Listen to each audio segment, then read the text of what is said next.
Second question is, before you had a very nice analogy between GPG and SSL and why the one is used by many people and why the one not, and that is, well, because the browser does everything for us very easily. And the browser in Bitcoin is pretty much, as I see it, is the Bitcoin wallet or whatever wallet you use. And I would love to see there more innovation in that space. So my question for you would be, what features do you would love to see in future wallets? What should we focus on to make it more easy to use for the average person and more usable? Wallets are the fundamental nexus of innovation because they are the fundamental user interface. They are the mechanism by which a person interacts with the system. But also the same applies to API-based systems where machines are interacting with the blockchain, the Bitcoin blockchain or other open blockchains. Wallets, their user interface, their design characteristics, their ease of use, their workflows, they are the basis by which we will understand or fail to understand this technology, be able to use or fail to be able to use, be able to expand or fail to expand this technology. And you say there's not much innovation in wallets. I accept that it seems, again, it seems very slow at first as it builds momentum. I remember when there was one wallet for Bitcoin. It was called QT. And then we had lots of nodes on the network because you needed to run a full node just to have a wallet. And now we don't have as many nodes. And apparently that's a problem. I remember the first SPV wallet. I remember the first mobile wallet written on Android by Andreas Schilbach, who I met recently in Berlin. He's an amazing person. And that's the first mobile wallet I used. And then there were two. And from 2 we went to 20, and then from 20 we went to 200, and soon we'll have 20,000 wallets. And most of them will be crap. But in the process, we now have 5 or 6 really, really, really good wallets.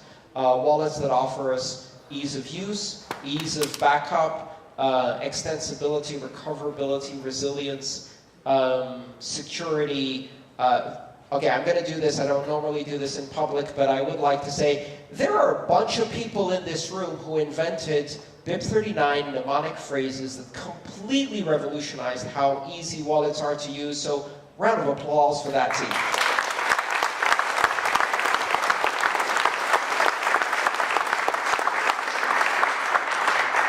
I go around the world and I tell people your entire Bitcoin wallet can be sprayed as graffiti on a wall in the form of 12 English words, and you can share that with the world. How the hell do you stop that?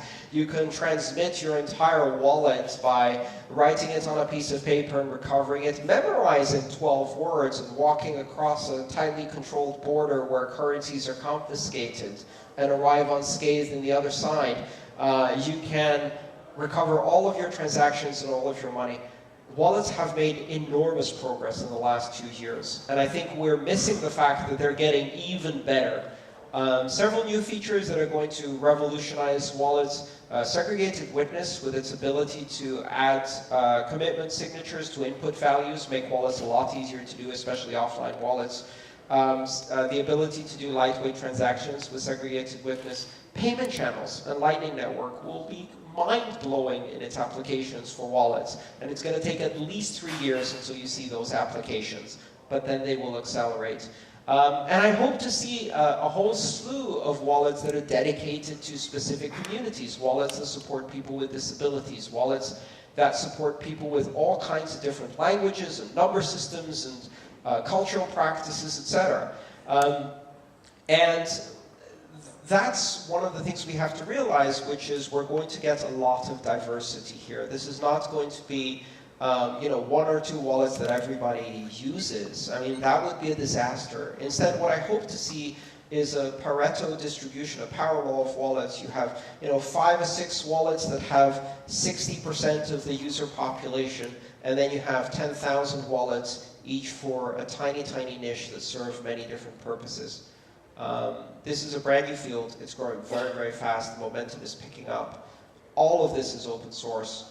The various wallets use each other to discover new ways of doing things. Reusable payment codes is another fantastic innovation that gives you stealth addresses combined with hierarchical deterministic wallets. That's been implemented in one of the wallets I was looking at recently, which is called Samurai Wallet, that's focused on privacy. And the other really interesting feature is that you see wallets that are focused on solving specific needs. Some are about, as I said, ease of use, some are about convenience, some are about retail applications, and some are about very, very, very strong privacy. So I'm very optimistic about wallets.